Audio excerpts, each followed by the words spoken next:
não são porventura Abana e Farpar, rios de Damasco, melhores do que todas as águas de Israel? Não me poderia eu lavar neles e ficar purificado? E voltou-se e se foi com indignação. Então chegaram-se a ele os seus servos e lhe falaram e disseram: meu pai, se o profeta te disser alguma coisa grande, porventura não farias? Quanto mais dizendo-te, lava-te e ficarás purificado. Então desceu e mergulhou no Jordão 7 vezes, conforme a palavra do homem de Deus. E a sua carne se tornou como a carne de um menino, e ficou purificado. Amém. Graças a Deus. Podem sentar, meus queridos. Bendito seja Deus.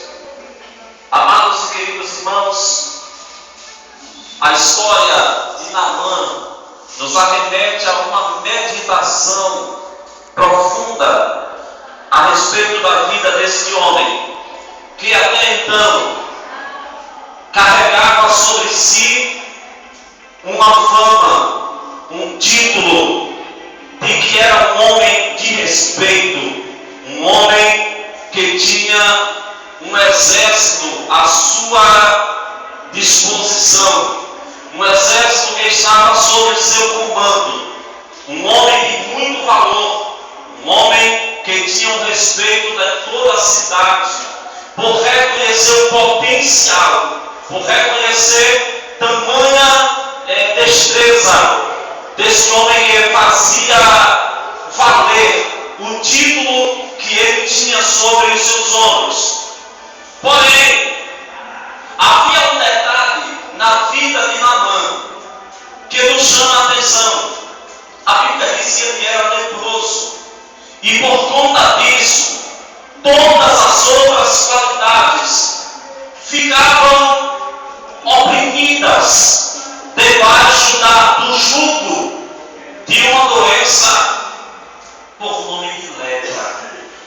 Uma doença que lhe tirava o sossego, lhe tirava a paz, lhe tirava a alegria, lhe tirava o gozo da alma por todos os títulos que ele carregava sobre si.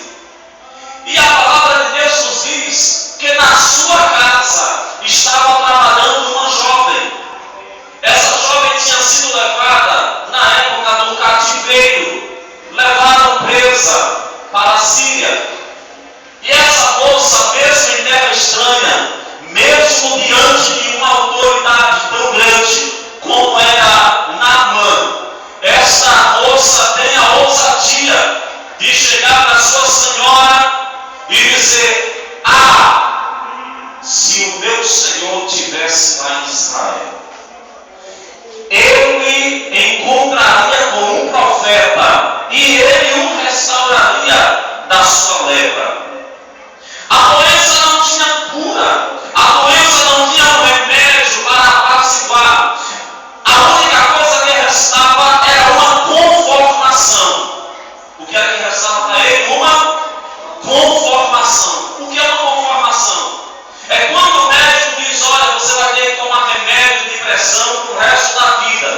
E você toma um dia, 2 dias, uma semana, um mês, um ano, e você acaba se conformando que vai ter que conviver com aquela doença. É quando você aceita o mal sobre você. É quando você aceita as coisas ruins sobre você e aprende a conviver com ela. Quando o médico disse que eu tinha gastrite nervosa, ele disse: você vai ter que conviver com ela. E eu voltei para casa por uma época até conformado. Mas depois eu fui para a palavra de Deus e descobri que havia uma solução para a minha vida.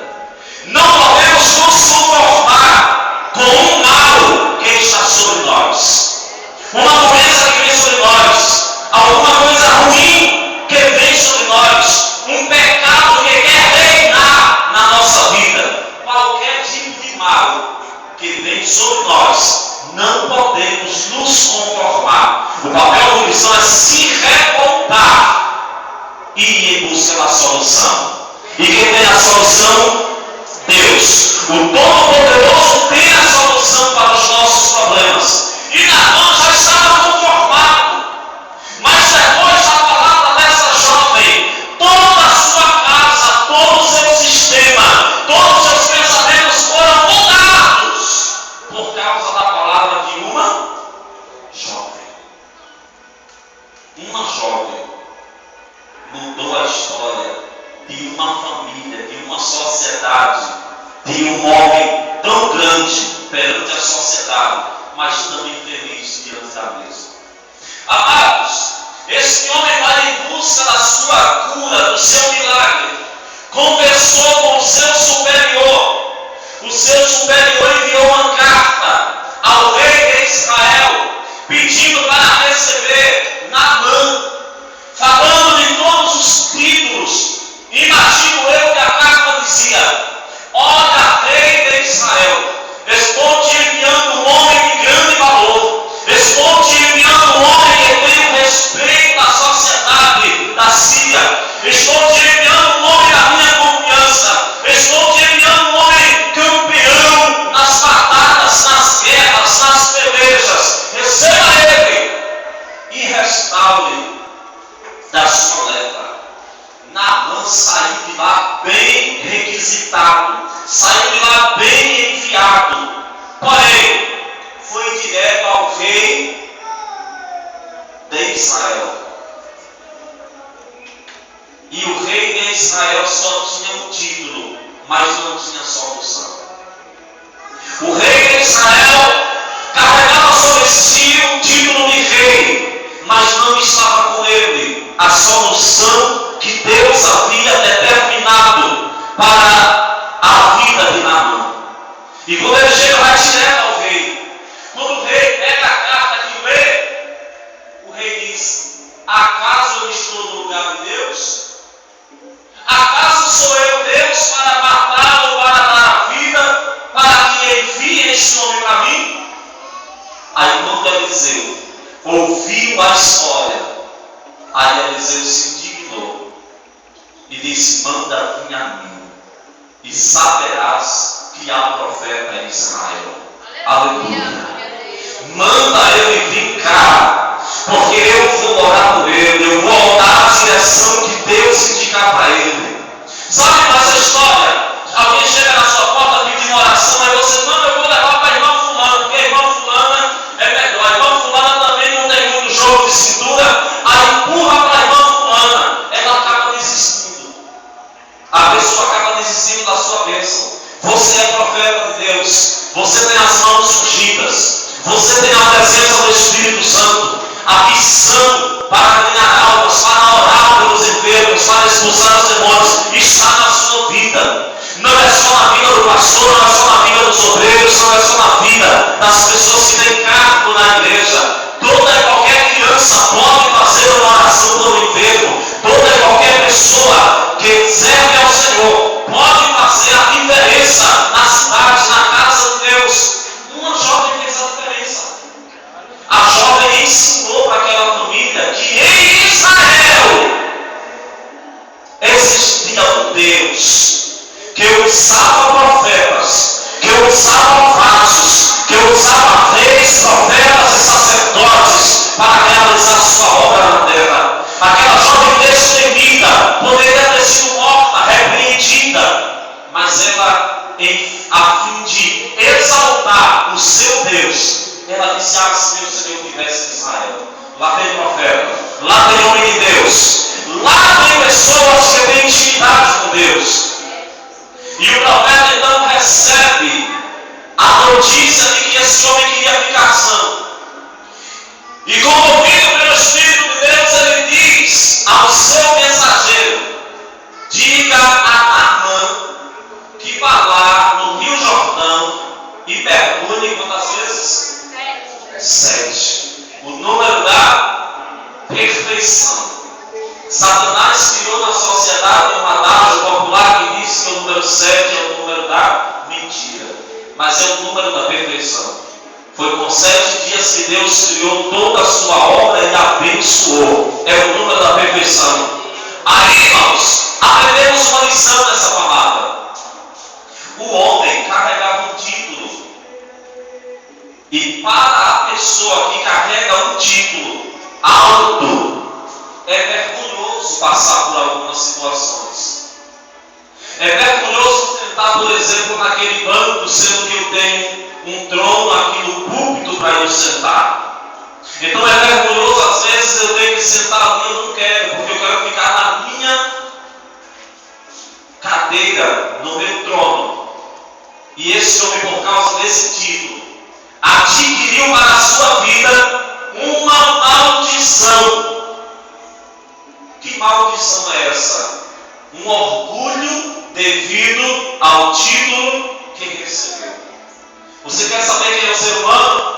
Dê a ele fama, dinheiro e poder.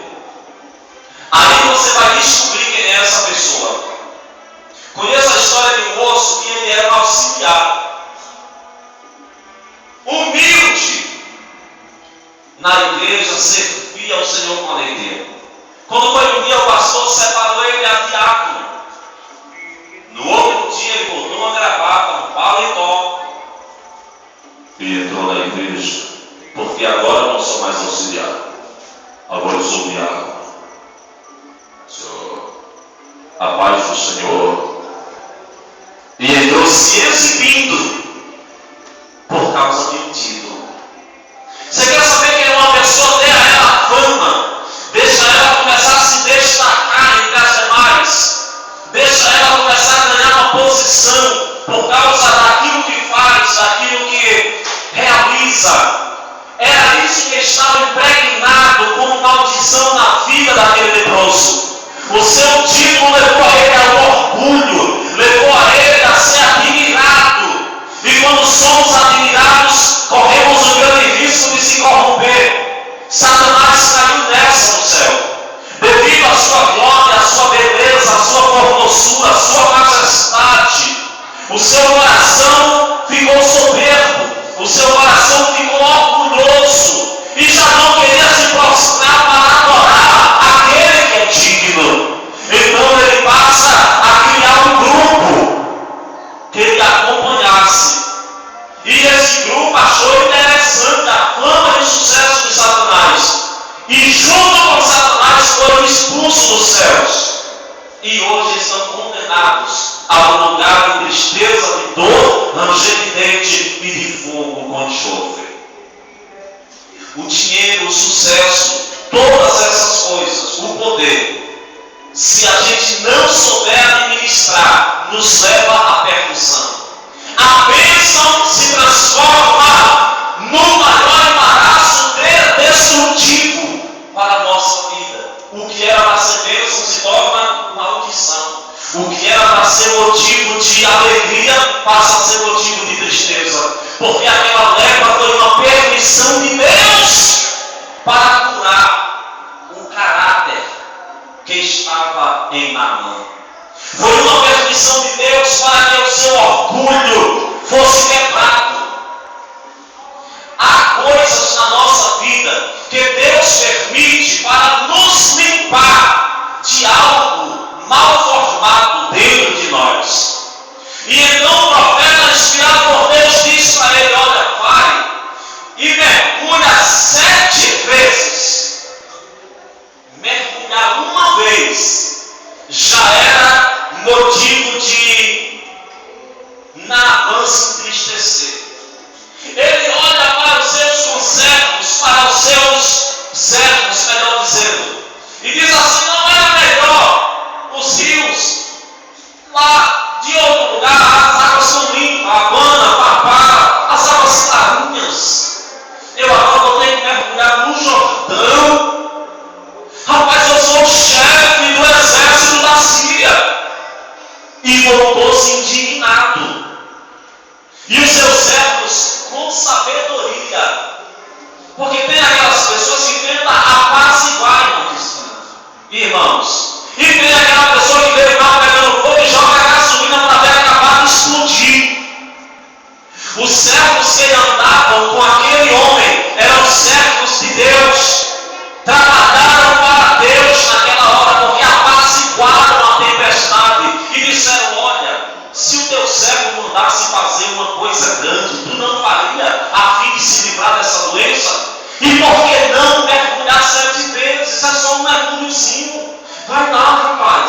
Tu já veio de tão longe. Tem pessoas que são conselheiras. Tem pessoas que sabem apaciguar. Se fosse outra, dizer, rapaz, bora chamar o exército da Síria, vamos matar o profeta. Se fosse outra, dizer, chama lá o capitão, os outros que existem lá e vão se guerrear contra Israel, porque está debochando de você. Os servos disseram, não, Senhor. Se ele te pedisse uma coisa grande, ele ia fazer. Então vai lá, mergulha. E eu imagino, não, agora Naamã descendo com todas as regalias que uma pessoa poderia ter com o título dele em direção ao Rio Jordão.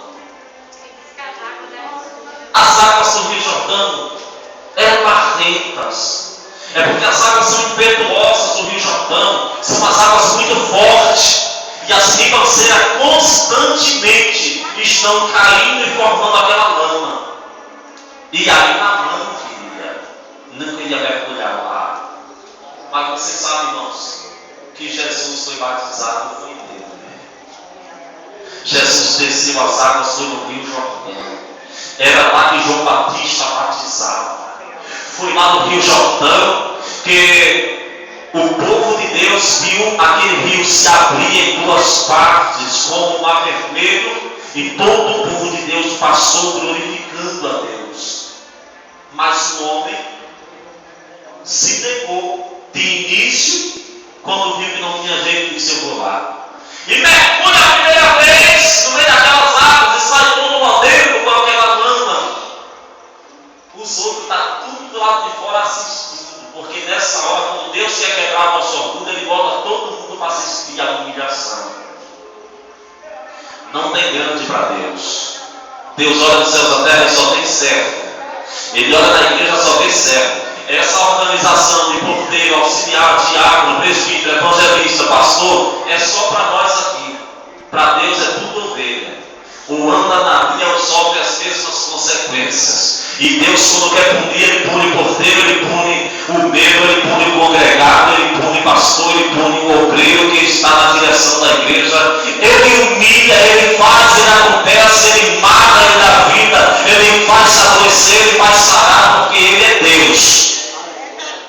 E Naamã precisava conhecer o Deus de Israel. Lá vai Naamã. Quem sabe até que ele desistiu. Os homens, rapaz, volta, mas só falta 6. Não já deu um aí? Vai lá. E Naamã volta. E dá o segundo mergulho. E ele dá o terceiro mergulho. E os outros estão assistindo a humilhação daquele homem. Cada vez que saía das águas, a lepra estava lá, todo mundo vendo, porque lepra todo mundo vê. Todo mundo vê as manchas, todo mundo vê de longe. Que tipo de lepra será que eu e você carrega, que todo mundo vê, só não nós? Que tipo de lepra você carrega, que todo mundo vê, todo mundo sabe, só você não se percebe? Todo mundo olhava para aquela lepra e dizia, meu Deus, ainda falta alguns mergulhos, e lá vai dar mão de novo. O maior homem naquele rio era Naamã. Os outros estavam só assistindo. No 7º mergulho, ele desce, ele mergulha. O seu coração está aflito, porque ele já viu 6 vezes sair da água e as podrugas daquela lepra ainda estar ali. Mas no 7º mergulho ele sai. Quando ele sai, os servos começam a olhar para ele. E ele olha para a sua pele. E ele percebe que a sua pele está limpa. A Bíblia diz que assim como a pele de um bebê, estava a pele de Naamã, completamente restaurada. Mas não foi só a pele. Aquele homem sai daquelas águas com o coração voltado a Deus. Aquele homem sai das águas com um caráter moldado por uma lição que Deus lhe permitiu passar. Está pensando que muitas coisas que acontecem na nossa vida não é Deus quebrando o nosso orgulho? É. Deus quebra o orgulho da pessoa. Deus deixa a pessoa passar fome. Deus deixa a pessoa passar necessidade. Deus deixa a pessoa, muitas vezes, para quebrar o orgulho. Aquele homem sai dali com uma postura, que é a postura mais interessante de toda a história de Naamã. Escute o que diz a palavra do Senhor. Então voltou Deus, ele e toda a sua comitiva, e veio e pôs-se diante dele e disse: eis que tenho conhecido que em toda a terra não há Deus senão em Israel. A Bíblia diz que através de Naamã, Deus tinha dado livramento à Síria. Só que ele ainda não conhecia Deus. Depois que ele desceu nas águas, que quebrou o orgulho, que aconteceu um milagre, foi que ele caiu em si e disse: não há Deus senão em Israel. Esse é o Deus verdadeiro. Muitas vezes passamos anos na igreja adorando a quem não conhecemos. Meu Deus. Adorando